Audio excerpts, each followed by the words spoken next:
Everyone. आज 24 फरवरी को हमारे देश में राष्ट्रीय उत्पाद शुल्क दिवस मनाया जाता है। आज के दिन का मुख्य उद्देश्य उत्पाद शुल्क के जो अधिकारी हैं उन सभी अधिकारियों की कार्य की सराहना करना और उनको और भी अच्छा करने के लिए प्रेरित करना आज के दिन का मुख्य उद्देश्य है। हर साल 24 फरवरी को हमारे देश में यह दिवस मनाया जाता है। 1944 में जो नमक अधिनियम लागू हुआ था और जो यह केंद्रीय उत्पाद शुल्क लागू किया गया था उसकी याद में यह दिवस मनाया जाता है। इसका उद्देश्य देश की अर्थव्यवस्था से उत्पाद शुल्क विभाग के योगदान को मान्यता देना और कर अधिकारियों को बेहतर काम करने के लिए प्रोत्साहित करना है। केंद्रीय उत्पाद शुल्क दिवस, जिसे सेंट्रल एक्साइज डे भी कहा जाता है, इसको और भी बेहतर बनाने के लिए और भी अच्छा कार्य करने के लिए इन सभी अधिकारियों की सराहना करना आज के दिन का उद्देश्य है। कर नियमों के बेहतर अनुपालन को प्रोत्साहित करना और विभाग के अधिकारियों के योगदान को सम्मानित करना। यह दिवस कर प्रणाली, जीएसटी में सुधार और राष्ट्र निर्माण में उत्पाद शुल्क के महत्व को उजागर करता है। आज के दिन बहुत सारी गतिविधियां की जाती हैं। इस अवसर पर विभाग द्वारा जागरूकता कार्यक्रम, सेमिनार के कार्यक्रम और भी अन्य कार्यक्रमों का आयोजन किया जाता है जो करदाताओं को नियम समझाने में मदद करता है। जो नियम होते हैं वो कर किस तरह से वसूल करना है और कर को किस तरह से जमा करना है, इन सब के बारे में जो जीएसटी है उसके बारे में लोगों को बताता है, जागरूक करता है। राष्ट्रीय जो उत्पादक का अर्थ है किसी देश द्वारा उपलब्ध संसाधनों का उपयोग करके कितनी कुशलता से वस्तुओं और सेवाओं का उत्पादन किया जा रहा है या इससे भी अधिक और अच्छा उत्पादन किया जा सकता है।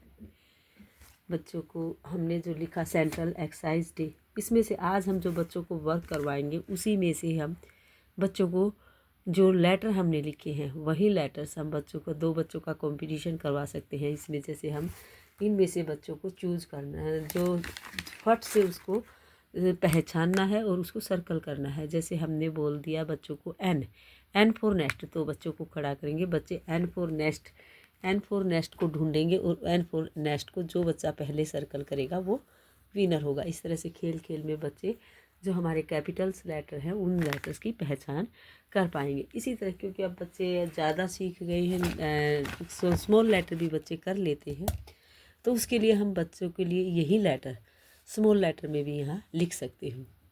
CENTRALEX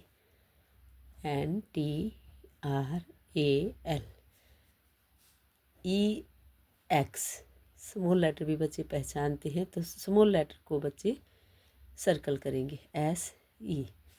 इससे बच्चों का लेवल बढ़ेगा और वो और भी ज़्यादा सीखने की कोशिश करेंगे और जल्दी पहचानेंगे। इसी तरह हम और भी बहुत सारे ऐसे अक्षर लिख सकते हैं जैसे इंडिया, तो उसमें भी बच्चे स्मॉल लेटर जो है वो पहचानेंगे।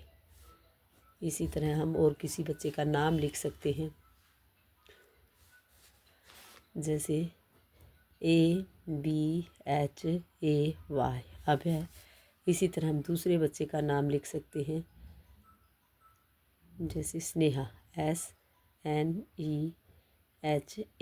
इस तरह जो भी नाम लिखेंगे उसमें हम बच्चों को यहाँ स्मॉल लेटर अगर करवा रहे हैं तो स्मॉल लेटर की तरफ हम बच्चों को बताएंगे कि स्मॉल लेटर में सर्कल करना है, अगर कैपिटल लेटर करवा रहे हैं तो कैपिटल लेटर में सर्कल करना है। अब जैसे स्मॉल लेटर के हम बच्चों को बोलेंगे आई, तो बच्चा इन स्मॉल लेटर्स में आई ढूंढने की कोशिश करेगा और जहाँ भी आई मिलेगा वो आई को सर्कल करेंगे। इस तरह बच्चे स्मॉल और कैपिटल लेटर्स के बारे में जान पाएंगे। आई बोला हमने तो बच्चे आई को सर्कल करेंगे। जैसे हमने बोला ए, स्मॉल लेटर ए, तो बच्चे को स्मॉल लेटर ए ढूंढना है, चाहे बच्चा यहाँ सर्कल करे, चाहे यहाँ करे, चाहे यहाँ, जहाँ भी ए होगा वहाँ बच्चे को सर्कल करना, वो जहाँ भी करेगा लेकिन स्मॉल लेटर ए होना चाहिए। इसी तरह का आज हम बच्चों को वर्क करवाएंगे जिसमें small letter and capital letter के बारे में बच्चे जान पाएंगे, खेल खेल में ही उनको सीख पाएंगे। ए फॉर एप्पल, अल्फ़ाबेट हम बोल रहे हैं तो ए फॉर एप्पल को सर्कल करना है, तो ए फॉर एप्पल बच्चे अल्फ़ाबेट में जाएंगे, अल्फ़ाबेट का ज्ञान होगा, स्मॉल लेटर कौन से होते हैं, स्मॉल लेटर के बारे में जान पाएंगे। आज का वर्क हम बच्चों को इसी तरह से करवाएंगे जिसमें खेल खेल में ही बच्चे सीख पाएंगे। आज का वर्क यही रहेगा। Thank you, have a nice day.